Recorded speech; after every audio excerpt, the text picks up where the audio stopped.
Imagine a quarterback. He's just turned 24. He was handed nothing, has had to fight for every opportunity, and successfully took advantage of them all.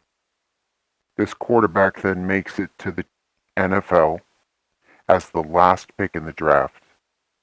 He happens to be selected by a very good team with Pro Bowlers. Not his choice. He goes to this team where there's currently a quarterback controversy. And where's his head?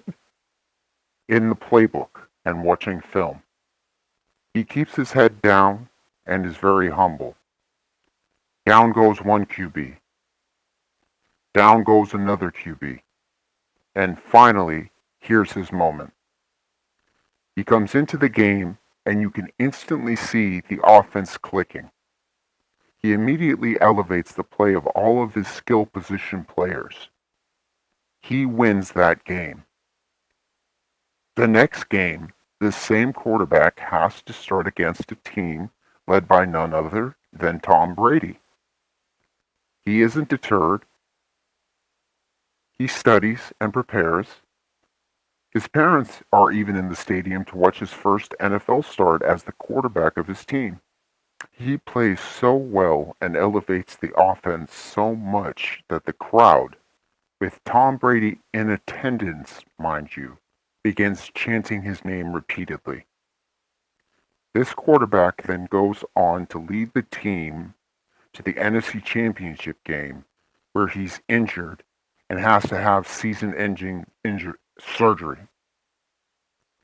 He doesn't know if he'll be able to even throw a football again, let alone get back to the NFC Championship game. But his faith in God is strong, and he rehabs. He gets stronger and stronger and stronger. So strong, in fact, that he comes back the following season, and in his first official season as the starting quarterback of his team, he's a favorite as an MVP candidate. He continues to play so well that he'll be playing in the NFC Championship game again this season. So this young man went from being a third-string rookie selected last in the draft and is now about to start in the NFC Championship game on Sunday. While this has all been going on, the national media from ESPN, FS1, YouTubers, social media personalities, and every other kind of peanut in the screeching peanut gallery are aggressively going out of their way to disrespect, discredit, and dishearten the accomplishments of this young quarterback.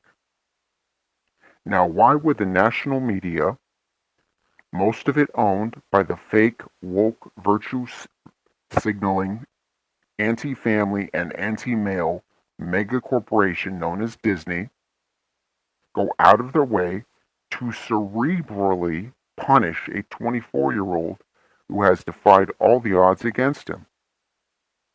Is it because of his draft position? No, because he's better than his entire draft class. Is it because of his size? No, because Jalen Hurts and this quarterback are the same height. Is it because of his lack of athleticism? No, because he's fast enough to avoid sacks and scramble for first downs. Is it because he's a Christian? Maybe, but so are a lot of other players in the NFL. Well, then what could it be? Now, imagine that quarterback is black. Imagine it. Take the time to consider everything I've just said and imagine this quarterback is black. What's the first thing you'd be thinking if all of this was happening to Lamar Jackson, for example? And that's my point. That racism isn't just beholden to any one race. It's applicable to all races. That's the double standard of racism. It works both ways. For example, white owners and coaches for years didn't think a black quarterback had the mental ability to be able to play quarterback. How many great black quarterbacks were held back because of their skin color? Now flip the script. Why is Brock Purdy being held to such an extreme standard in a modern NFL that's supposed to be all-inclusive because the NFL wants it that way. Ultimately, the NFL determines your worth on the basis of, is this player a star? It's a popularity contest. And the modern NFL doesn't want to see an average-looking, modest, humble, and respectful white Christian quarterback doing well. So they attack and move the goalposts every time he exceeds their standard for him.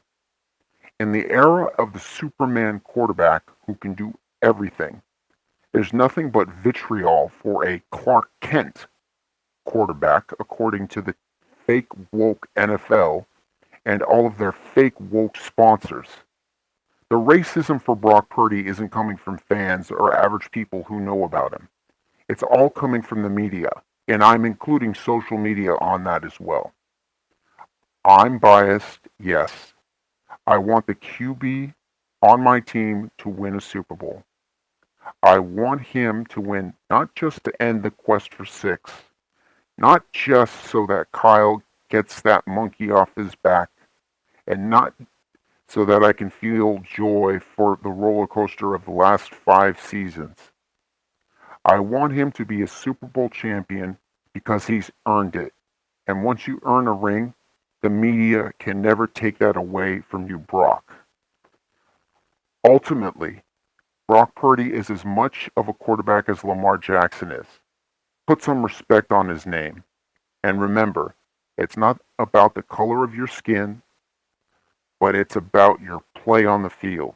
That and only that should determine how you're valued and talked about by the media. Go Niners.